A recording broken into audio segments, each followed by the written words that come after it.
Assalamualaikum warahmatullahi eh, Apa? Assalamualaikum warahmatullahi wabarakatuh. Perkenalkan nama saya Ahmad Rifar Hidayatullah Isi, NIM 2211500851. Saya Raffi Erlangga dengan NIM 22 1150 0802. Pada presentasi kali ini kami akan melakukan data mining dengan prediksi penyakit jantung sebagai judul. Pada slide kali ini adalah masalah dan tujuan. Masalahnya adalah apakah bisa dengan data mining untuk memprediksi penyakit jantung agar dijadikan sebagai acuan menjaga tubuh, pikiran, dan pola hidup kita. Apakah umur, jenis kelamin, kolesterol, dan denyut jantung dalam tubuh kita berpengaruh terhadap munculnya penyakit jantung? Apakah ada suatu metode yang dapat membuat suatu pola atau pengetahuan agar kita bisa memprediksi penyakit jantung ini? Slide selanjutnya itu tujuan dari data mining ini, mengetahui apakah bisa memprediksi penyakit jantung dengan data mining sebagai acuan untuk pola untuk kehidupan yang lebih sehat. Yang kedua, mengetahui apakah umur, jenis kelamin, kolesterol, dan denyut jantung kita dalam tubuh memiliki pengaruh terhadap indikasi munculnya penyakit jantung.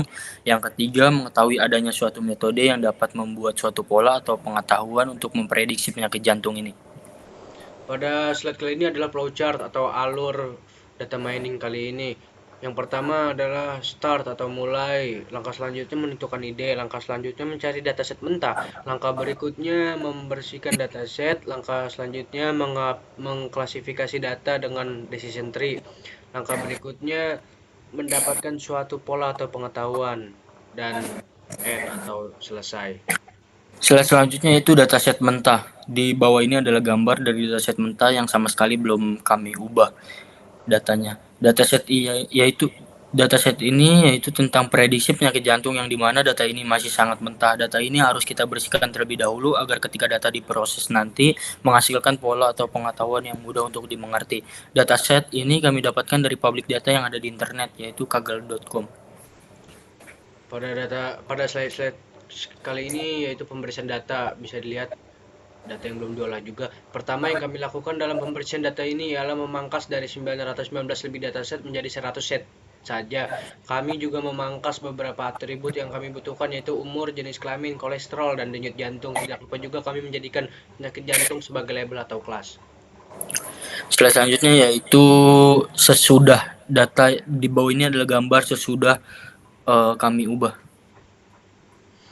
Pada slide kali ini juga setelah memangkas data menjadi 100, kemudian kami memangkas beberapa atribut dan juga merubah angka biner 0 dan 1 menjadi ya dan tidak agar mudah dipahami sesuai dari informasi yang kami dapatkan pada data mentahnya. Bisa dilihat pada gambar di atas.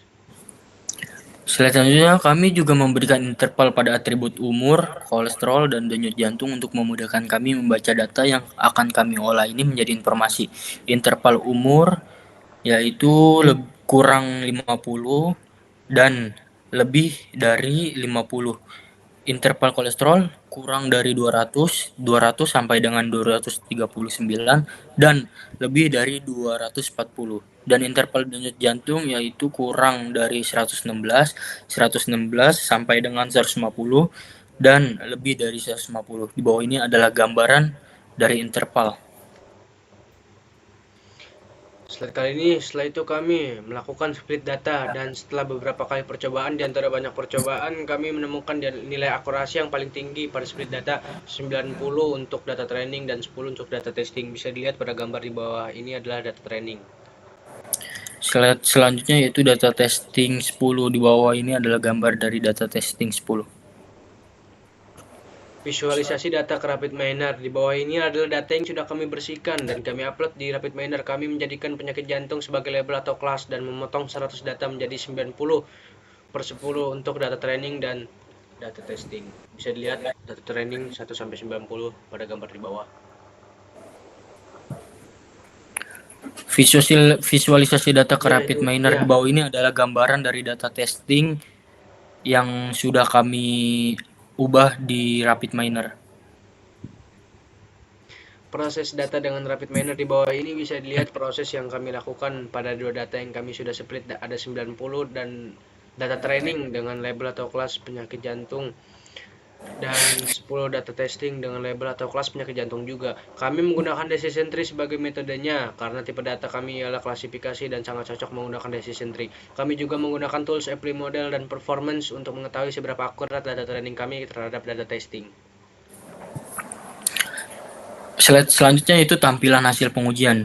Pada kali ini yaitu tampilan hasil decision tree. Di bawah ini adalah gambaran. Dan ini adalah tampilan hasil pengujian dari Apple model. Dan ini adalah tampilan hasil pengujian dari table performance. Dan ini selanjutnya yaitu tampilan hasil pengujian dari conclusion metric.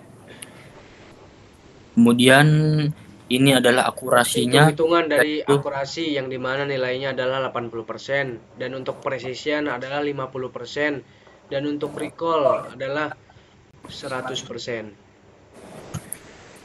Kesimpulan